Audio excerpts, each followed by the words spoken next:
Yeah, man, I just want to say to let the people know that this judge is crazy, bro. This judge is, she locked me up because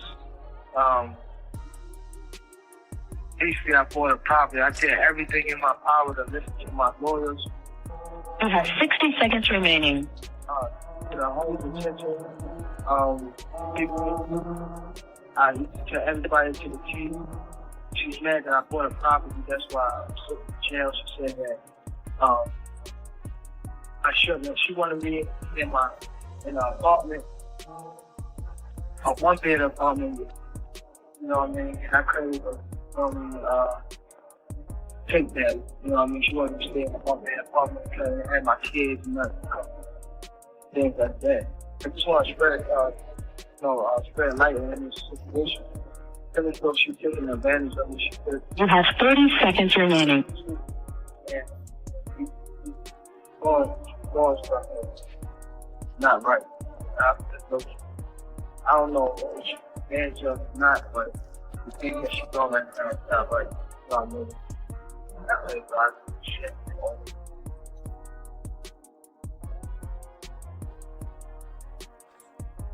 Hey, the little one inside.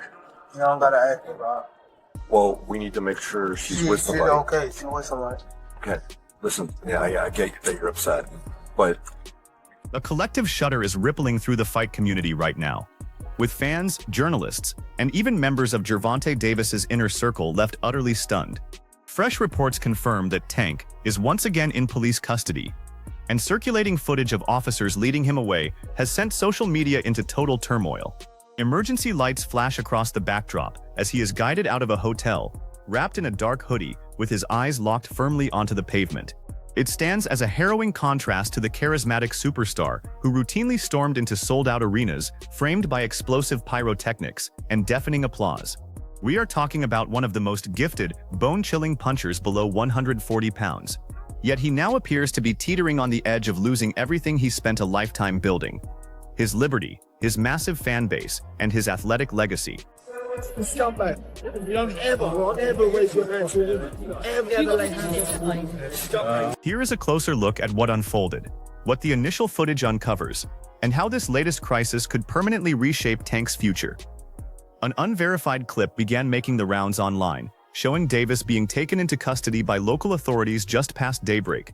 The faint buzz of police radio chatter cuts through the morning air as flashing red and blue strobes cast shadows across his face. Davis remains completely quiet, offering zero resistance and walking with his chin tucked down, seemingly fully aware of the crushing gravity of the charges that may lay ahead.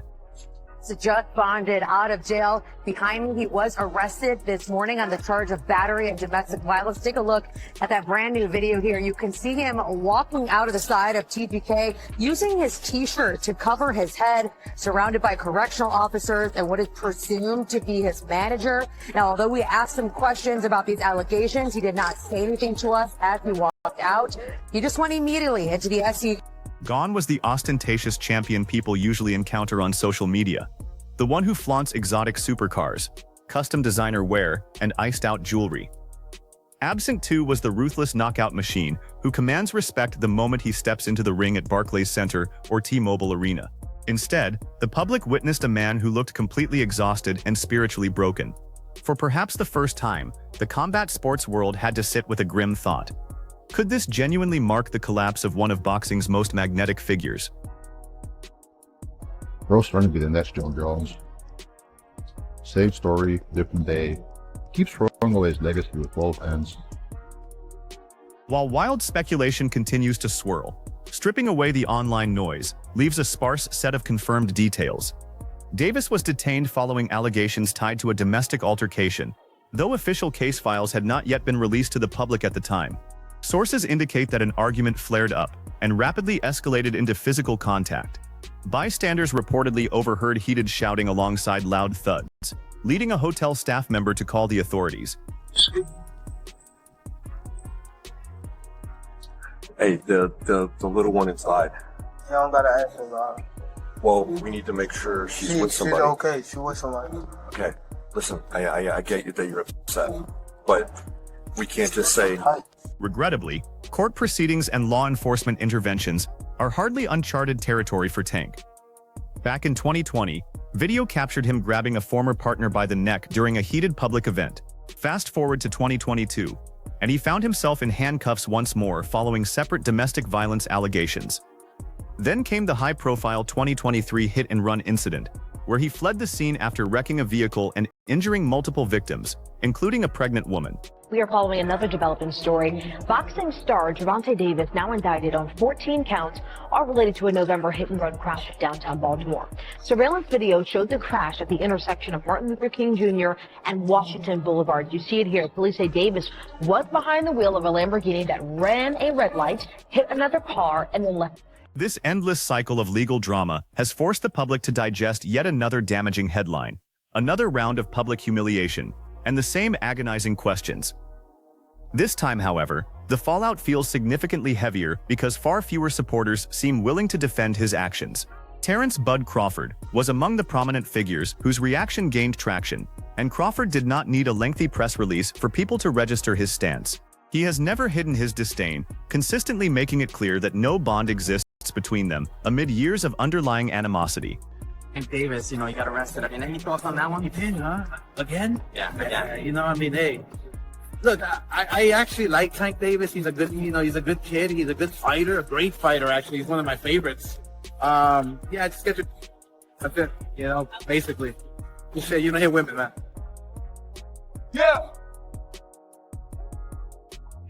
Crawford has repeatedly slammed Davis's choices, questioned his personal ethics, and openly condemned how Tank conducts himself both in and out of the squared circle. That leads right into the broader storyline of Davis's crumbling reign. There was a moment when Gervonta felt like an unstoppable cultural phenomenon, delivering viral highlight reel finishes, hanging out with megastars like Drake, and drawing packed houses in major metropolitan markets across the country.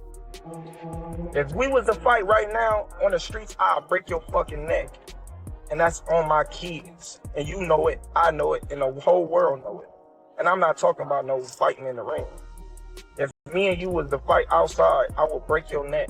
Floyd Mayweather himself once hailed Davis as the future face of modern boxing. But over time, that pristine image started to fracture. The narrative gradually shifted toward anger management issues, courtroom drama, skipped media obligations, and even a high-profile failure to make weight on the scales. Then came the biggest split of all, as Davis parted ways with Calvin Ford, the father figure and trainer who guided him from the rough streets of Baltimore all the way to world championship gold. His bond with Mayweather similarly broke down, suddenly leaving him without the two vital mentors who anchored his career, replaced instead by constant turbulence.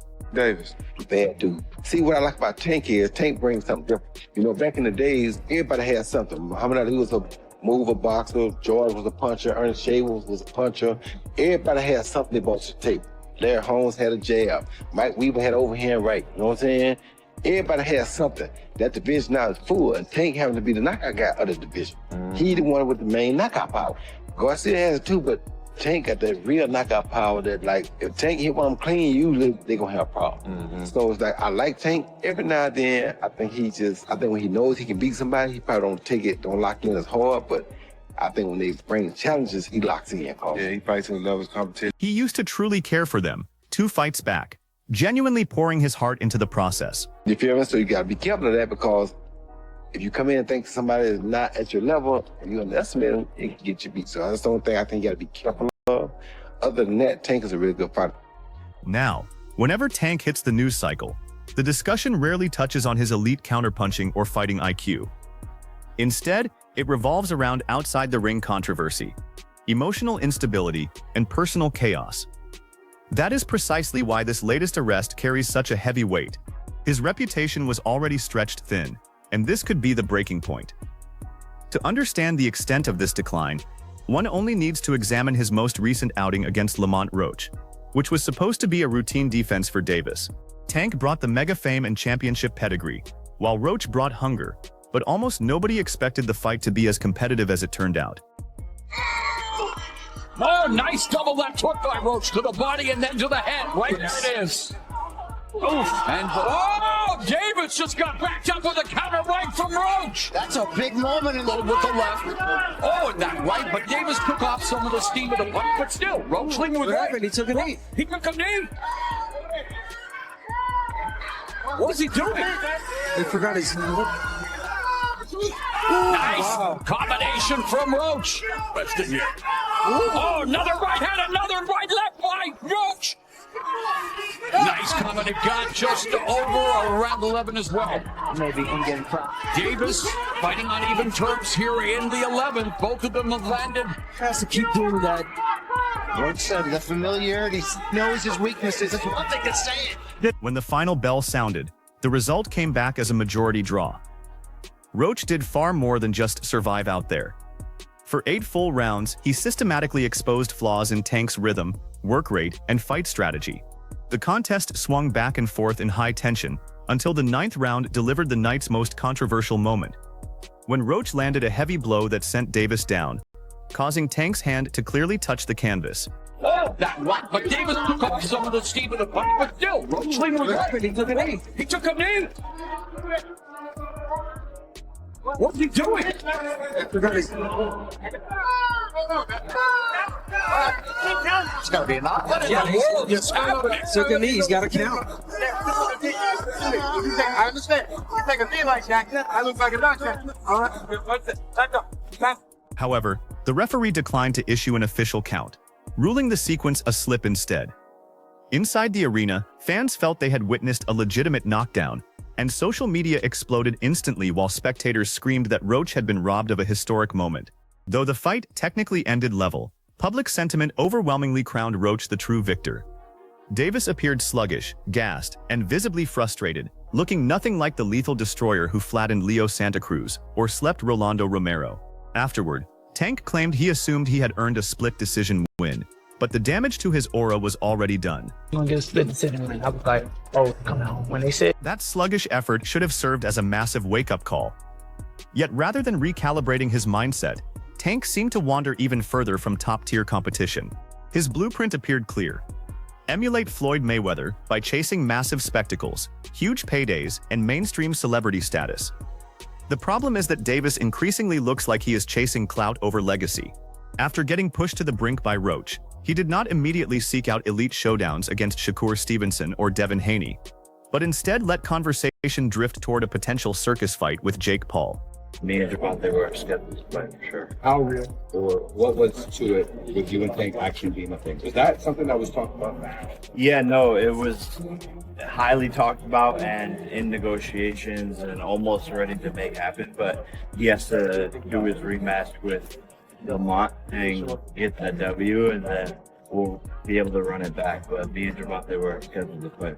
Yes, Jake Paul, the social media personality turned crossover boxer who outweighs Tank by a massive margin and has never defeated a top-ranked active boxer in their prime.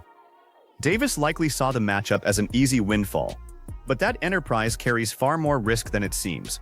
Standing over 6 feet tall with genuine size and heavy hands, Paul is more than willing to trade punches, meaning an unfocused, underprepared Davis could easily get overwhelmed by raw physical mass.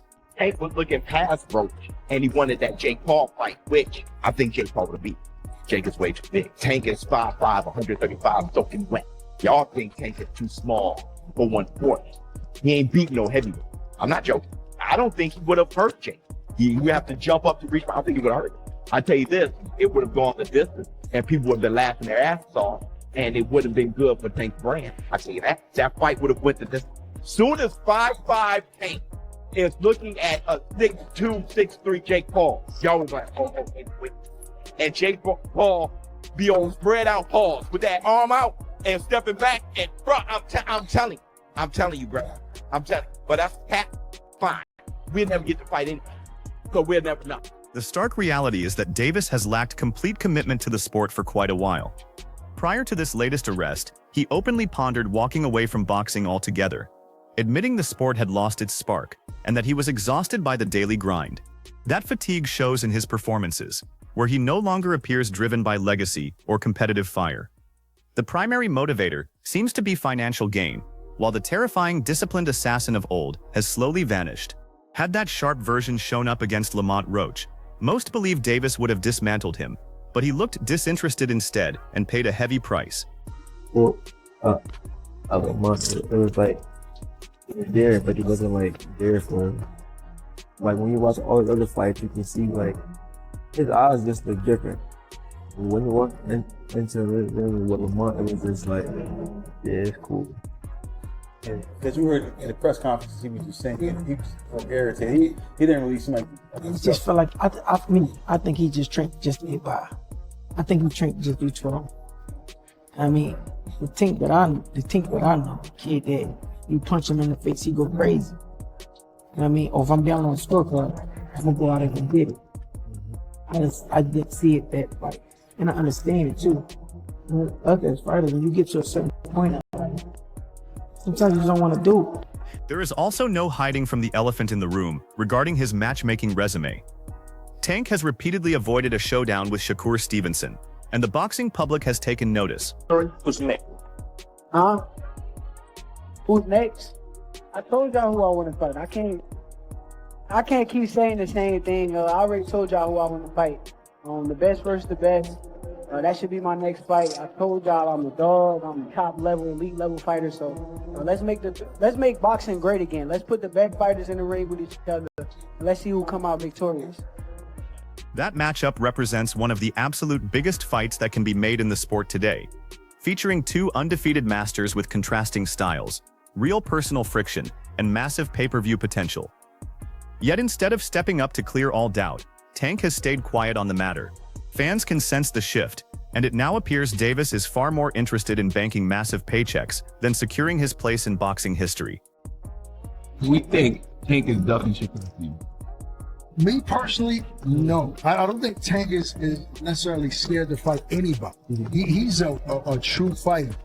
But Tank has become this person that, I guess is influenced from Floyd, where he doesn't have to do anything he doesn't want to do. He doesn't care about pleasing the fans, so to speak. It's about money, his legacy, and I respect that, because when it's all said and done, the fans, they're not going to take care of you, right? So he's worried about securing the biggest bag. But right now, because Turkey Al-Sheikh is involved in Shakur Stevenson's career, that big bag of money will be offered to Tank to fight Shakur. So I think after this year, there won't be any more excuses on why he's not fighting Shakur, because the money will be outrageous. Beautiful, because the word duck is a loaded word. It implies fear. When we use it in the boxing world, like, you scared. So definitely Tank ain't scared of nobody. He puts people to sleep. You know what I mean? But there has to be a reason why. We do know that he's in charge of his career. So if he's not fighting, it's not nobody else's reason. Right now, Tank's immediate focus has to be on a rematch with Lamont Roach, because their initial bout severely dented his stature. Roach didn't just make it competitive. He proved that Tank can no longer rely purely on reputation, deep patience, and one single punch to bail him out. What do you have to do to create enough separation with this guy? That's a good question. It's going to be based on training. I have to push myself a little harder. If that then give me the win, and I have room. I definitely have room. I'm not going to lie, I have room. You believe you bought the best Gervonta, and you think you got some more good? 100% for that. I think he might have some more years, but I feel the best Gervonta that night. I don't want people to get a misconstrued, whatever, because he's a hell of a fighter, hell of an IQ, with much power. Good speed, and really good boxing ability. A lot of people underrate that. Don't think because of what I did, y'all can just go in there thinking at the same time. Do the same thing. He still will go upside your head and crack you, saying like everybody not built the same. And that's what people he did a whole lot of things that was good in it. A whole lot. I'm telling you right now, if he wasn't as good of a fighter as he was, that would have been, you know what I'm saying? I would have still, don't get that misconstrued. He's still the guy who did, just he ran into a guy that's same level. If there is any way left for Gervonta Davis to salvage his boxing legacy, the redemption has to start inside the ring. He must regain credibility through pure discipline, immaculate preparation, and a dominant performance. There can be no more excuses, no outside distractions, and no debate over the decision. Just absolute ring generalship and unquestionable dominance.